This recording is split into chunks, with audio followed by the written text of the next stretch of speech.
Today I'm pushing the technique I use to make my organic bowls even further. This time I'm closing the form completely. Then I change the orientation as I reshape the piece into a vase. The challenge is keeping the walls even. I'm using 1.5 kilos of clay. My clay has quite a bit of body and it'll fire to a buff colour. So I center the clay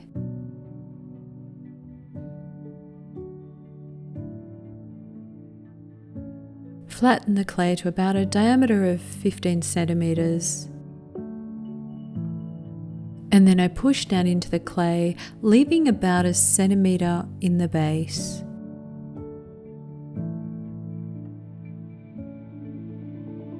I start to form the walls.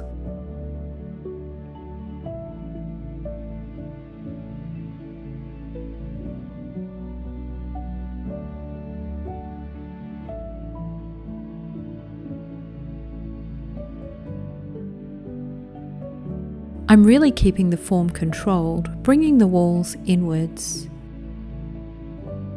And then I collar in and bring the walls together.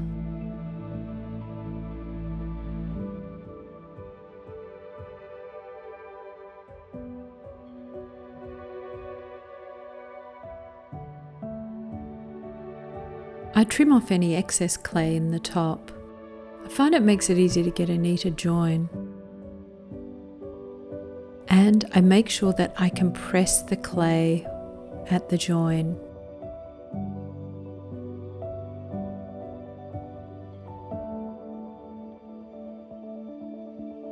Now with air trapped inside, I can start to shape.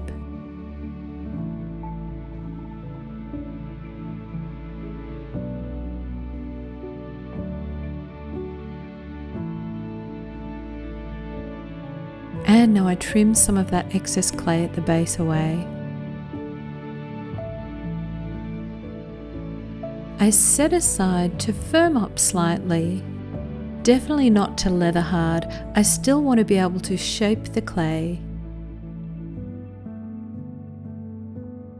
I put the form back on the wheel and I trim a little more around that base.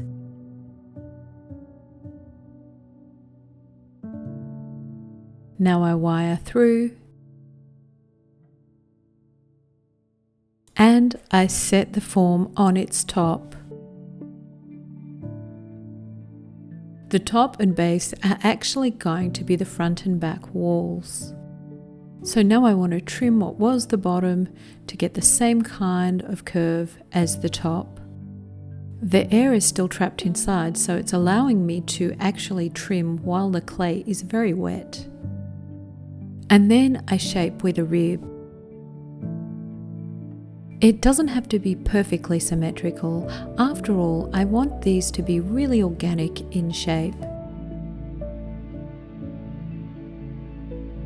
If I cut this open at this stage, the form would collapse. And then I set aside to firm up a little more. After firming up just a little more, I start to form the base of the vase. I like to do this by gently tapping the form. And then I push the base in a bit so that it's not completely flat, it's a little bit concave. This means it'll sit a little nicer on a flat surface. And now I'm pressing the sides in.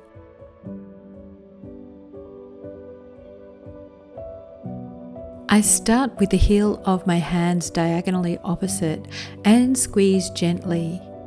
Now there's still air trapped inside, so you don't want to squeeze too much, otherwise your form will pop or split apart.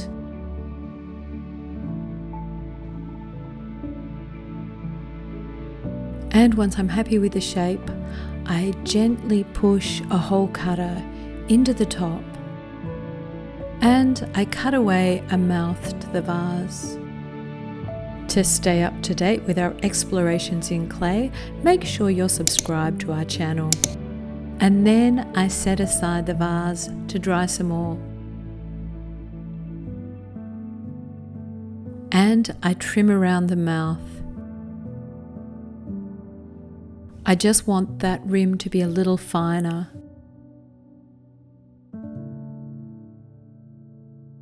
If you enjoy our videos, remember to leave a like and comment below. It's much appreciated.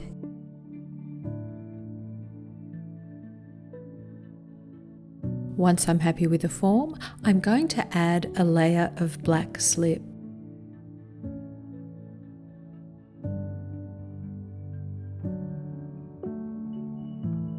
My slip is a mixture of white slip plus a black stain. I find powdered stains very versatile in that I can use them to colour clay, colour slip, colour glaze, or to make my own underglazes. I brush the whole surface with black slip. I'm not too worried about the brush marks. I think they'll add a texture to the surface. And then I allow it to dry a little. Once dry, I take a soft plastic bag with some other bags wrapped up inside, and I just give the surface a bit of a polish. I'm not going to get a highly shiny surface this way. I'm just wanting a smooth surface. And then I allow my vases to dry fully. And then I bisque fire the vases. I glaze the inside, and then I use various glazes on the outside. I use the jade opaline glaze from my organic forms and experiment with another pewter glaze that I think will work well with a black slip surface. And then I glaze fire. And here they are finished. So the slip is not quite what I imagined. It might have been a bit thick, and I prefer the texture of the bowls. No matter, I have a plan for these in the coming weeks, so stay tuned. Experimenting with air inside forms is really fun. If you haven't seen it yet, make sure you check out my organic bowl video. And as always, happy potting!